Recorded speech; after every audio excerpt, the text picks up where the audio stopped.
Hey, welcome back to the channel. Today, more Fringe. This is Season 1, Episode 10, Safe. Because this show, the seasons are so long, so many episodes, I am going to be taking a break right here after Episode 10. It'll be kind of like a halfway point on Season 1 for me. I will say that thus far, I have really enjoyed the entire cast of the show. It's really strange. Normally there's a few characters on a show where there's like whatever, or you can't wait for them to go. Everyone here has been entertaining, even the villains of the week or the people involved in the cases of the week. Even the observers, the neutral parties, to Nina, to whatever the fuck Ghost Scott is, to Broyles and Charlie and fucking Peter and Walter and Astrid. Like it's really clicking. Like I'm enjoying this show. Maybe even more than I thought I would have on the get-go. You know, coming out of the gate. I was gonna say out of the box, coming out of the gate. Okay, so I've been rambling on for close to 3 minutes. Gotta cut it down to something shorter. So we're gonna stop right here and get on into this episode. This is number 10 from season 1, Safe. Here we go.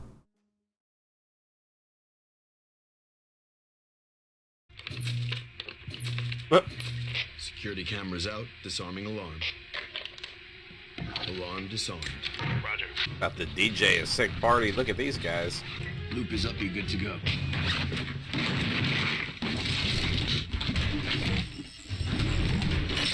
I couldn't tell, but one of those guys looked like Godfather, the same character from the previous episode. Hey, how we doing? Good to go. Okay. Oh, it is, and they're gonna push through this wall, right? They're trying to get into some shit. Charge.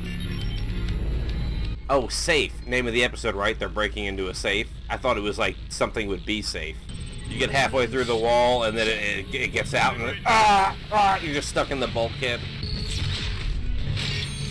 That's so much smarter to shoot something through a tether than to try to walk a person through a wall. That. What do we have? Confirming. Oh, they're going to. That's so weird. Because you've got to displace the things you're going through, like water molecules move out of your way when you swim. 35 seconds. They're gonna move and they're not gonna make it. Lugo, let's go. Oh. Disengage. We'll disengage and we gotta go. Yeah. Lugo, I'm working on it. Go. Fuck that. Who cares about that? Did your mother give you that fucking harpoon and it means something to you? 10 seconds. 9 You seconds. should jump through. 8, 7, 6. Help me. Please. I thought it would just like instantly reform, effectively cutting in half, and each half of them slides down on its side of the door or wall. Safe. I'm also going to take the time of the intro to say I have missed a few observers. I have, but I don't know how to go about doing them. Like, if I see them in editing, should I put them on the screen and point them out? Or is that cheating? Do I have to catch them in the reaction? Please let me know, so when episode 11 starts, I can have a plan. So what do we have? Nothing. This incident may be related to a recent series of bank robberies. This would be the third. First was in Cleveland, the second in Baltimore. I was in Baltimore. I remember a woman with particularly large breasts. Yeah! Maryland does some things right, I guess.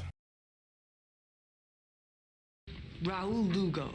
You know this man? Yeah, he was in my first unit of the Marines. He lives in Edison. I've been to his house. Leaving a guy halfway stuck in the wall wasn't the most professional move. I thought it was a nice touch. We have one more box to go. If you're bitching about Raoul as your way of saying you want out, then go. Oh, our Baratna friend. Mr. Cole, please come in. The reason this store seems like such a miracle to you is because you've been holed up in a mental institution for the better part of the last 2 decades. They had hardware stores before he was committed. An electric saw, preferably variable speed with an easily replaceable blade system. What are you cutting? Wood? Human tissue, flesh and bone. It's more sinuous than you may expect. You spoke to my people. Do they have any news for me? The job in Philadelphia was successful. They are to wire Mr. Loeb another $100,000 and to inform him of the location of the next item. I wasn't quite sure of the connection, but that was pretty on the nose. Items that I I will need upon your next visit. My people will provide them for you. Dramamine. Suntan lotion. Are we making a poison, a chemistry set, an explosive? What are we trying to actually do? Suit size. The address of my personal tailor. He'll fix up something nice for you. Every time that guy's on the screen, he just has my attention. It's ridiculous. No matter what show or movie or anything. Olivia Dunham. Hello. I'm afraid I have some bad news. Just can't believe it. Dad, I knew he'd get stuck in a wall. I told him to stop it. we have met before.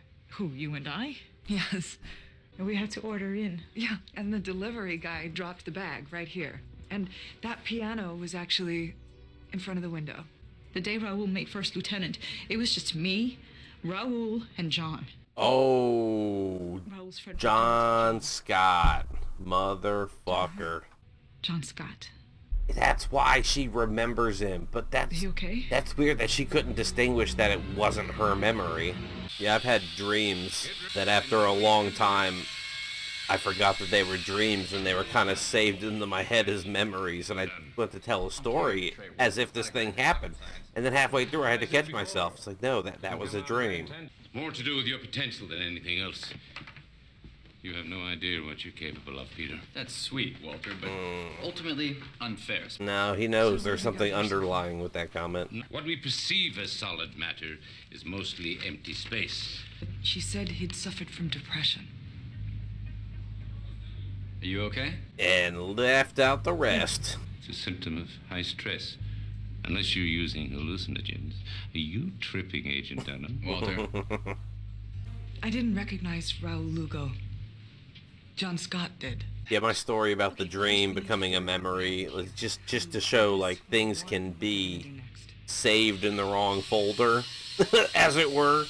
Nice job. Are you ever gonna let us see what's in these boxes? Bang, bang. Yeah. And even if I did, you wouldn't understand it. Get away, expendable fucking henchman. We've hit a dead end trying to reconstruct John Scott's memories. If we push further, we risk destroying the fragments we're trying to retrieve. And right now, John Scott is our only advantage. Exposition reveal. Thank you, Massive Dynamic.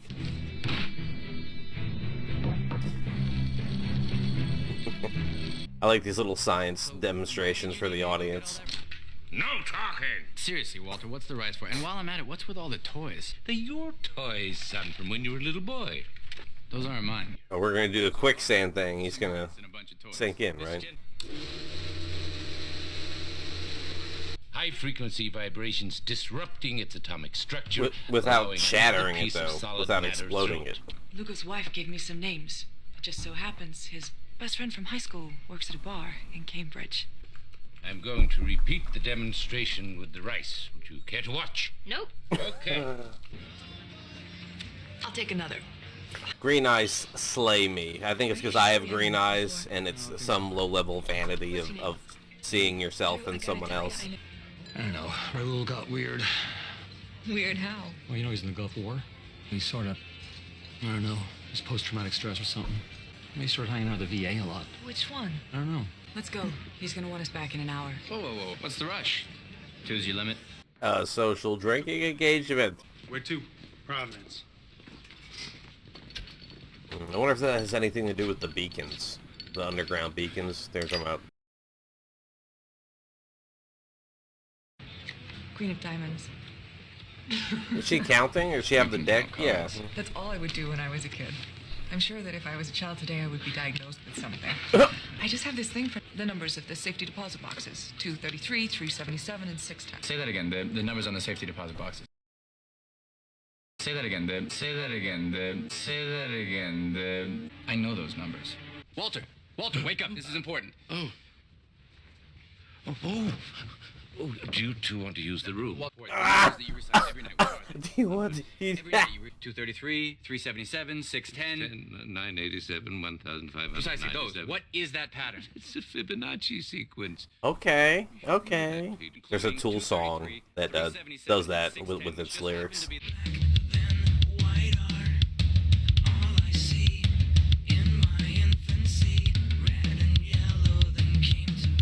The safety deposit boxes are mine. What? The why is of secondary importance to what. What was I protecting? According to your travel records, in 1985, you gave a lecture at Syracuse University. He's still looking for the Observer. Haven't seen him yet. Hope I didn't miss him. Think back 20 years. Imagine yourself then, imagining yourself now. Stop it. 20 years. Stop it. It's depressing, really. Is he stoned? Just show him the other batch. He was an inpatient at the VA there for 6 months, from last May to mid-October. Some of John Scott's memories, perhaps the very ones we need, are in Agent Dunham's mind. And then now they know that Dunham knows some shit. But Dunham doesn't know that they know. So they still have the upper hand. If you'd like to come back with a federal subpoena, I would be glad to help you out. But until then, you'll have to excuse me. You like to play chess? With anyone in particular? There were 4 of them. The chess club. If you were going to rent a safety deposit box in Providence, what bank would you use? Providence, that would have to be the Fairmont Savings Bank off Westminster Street. It's the only one with safe deposit boxes. Well done, sir. Oh, this is the basement. There's 2 feet of solid steel and then the foundation. Everything under that belongs to the city. Gas main, sewer, electric. Sewer. FBI! Freeze!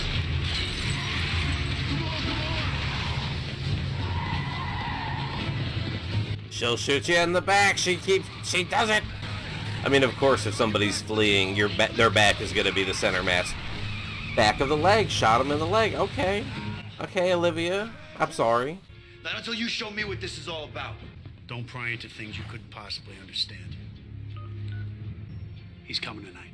I'll need my people to procure one last item. Mr. Cole. A who? In this case. Oh. Your 1040s, we know everything about you. Except what it was that you wanted so badly. You'd walk through a solid wall. They look a little jittery. She's wearing him down. No, I don't think so. That looks physiological. Probably those shots they were taking earlier. Maybe that's something to do with the radioactivity that they've been detecting.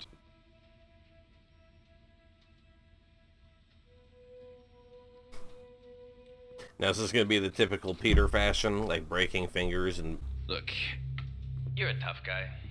I'm a tough guy. I think we can dispense with the formalities. You vomited at least twice in the last 10 hours, and this morning you found hair on your pillow because it's starting to fall out. What's wrong with me? Radiation poisoning. There it is. Right now you're in the walking ghost phase, which I suggest you enjoy. Funny that this is happening in an episode of the show that has the guy from Chernobyl in it. First, I need to know what you were hired to steal. He didn't tell us. Who's he? What I'm gonna do is I'm gonna go on the other side of that glass and I'm gonna watch you bleed out. He's going to a field in Westford. A field? What field? I don't know. Look, man, you gotta help me, all right? Please, you gotta help me. Put a lot of emphasis on him putting the coffee cup down, though, and it never came into play. There's an abandoned airstrip out there. It's called Little Hill Field. Little Hill.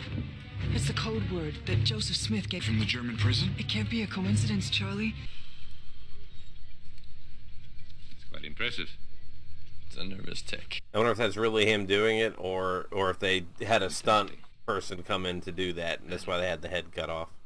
You nearly died when you were a boy. But there was a problem. He had died in 1936. Reach back into time to cross the time-space continuum and retrieve Alfred Gross, to bring him back with me to fix you, my dying son. Before I could test it, you started to recover. It could retrieve anyone from anywhere. So not exactly a time machine, but like you can pluck somebody out of a time. That's wild. That's sort of like the motivation behind the character in the time machine. That, his wife or girlfriend dies and he keeps trying to save her and can't. The urge to want to go back and save her is what drove him to create the time machine.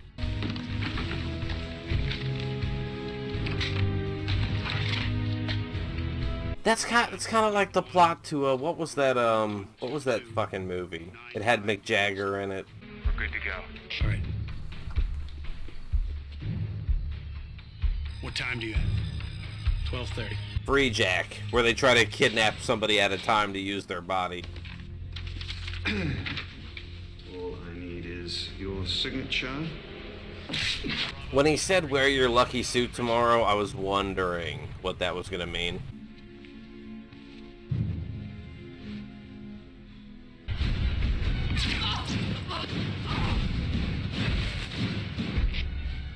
Target captured. I don't know why this, of all the time, she didn't start shooting this time. Who is he trying to pluck out of time and why?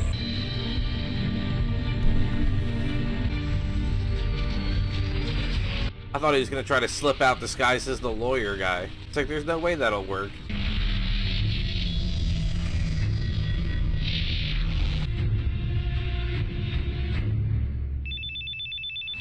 Damn. What do you mean missing? It appears she's been abducted. If I find out... Philip, that's enough. Now, what do we know about who may have taken her? I need to get into the decompression chamber. Of course. Do you have her? Agent Dunham. She didn't even put up a fight. Let's not keep her waiting. Decompression chamber, that's the thing that has me wondering the most. Damn. And that's where I'm stopping from my mid-break on the fact that she's been abducted. Great. Good job, me. Fucking audience throws popcorn and rotten fruit at my dumb ass. Let's get to the outro. Season 1, Episode 10, Safe. As he investigates a series of bank robberies that defy the laws of physics, Walter realizes that the high-tech thieves are after something he owns. Okay. The way Walter's invention was originally presented, because about the guy died in 1936, it made it sound like it was a time machine jump type deal, but these people used it to just teleport guys straight out of jail, so... I mean, I guess it would work that way. Because that's the thing about, like, time machines. It's not just in time. It's in space, too. It's a teleportation. The Earth isn't in the same place. It's rotated. It's gone around the sun. The whole solar system is going through space. So it's like, it's a time and a space coordinate. So I guess if you had to have that information, you could do now to now. You know, you don't necessarily have to go back in time. Yeah, Olivia and Peter had a little bar time that was off camera, but it was interesting when they got back. And they woke up Walter, and it's like, it's an emergency. And he's like, oh, do you need the bed? Because they were together and drinking. Walter is one of the best parts of the show, I think. His humor, his off-brand, his quirkiness, his emotional outbursts. I've been beating around the bush. So, yeah, Olivia's been kidnapped by our guy, Mr. Jones, right? So, and Mr. Jones works for, I forget his name, but we know him, Chernobyl guy, the Expanse guy. I really want to watch episode 11. I mean, let's be real. I could watch it. I just, because I'm taking this little break, I just might not release it until later. So, yeah, it'll be okay. I can keep watching. Let me know, because this feels like, kind of like a cliffhanger, like, but you all have seen the show, so it's not, you know. Like, she's been kidnapped, and how do we get her back? So, let me know. Should I go ahead and watch 11 and then take the break, or should I just break here and, you know... Why am I even asking the question? Why would people say, yes, so go ahead and take a break? Of course they're going to want to watch the fucking show. That's what they're here to do, right? Anyway, this has been fun, but it's going to do it for me for now. Thank you so much for being here. I'm looking forward to number 11 and hope to see you whenever it happens. Thanks again for being here, and goodbye.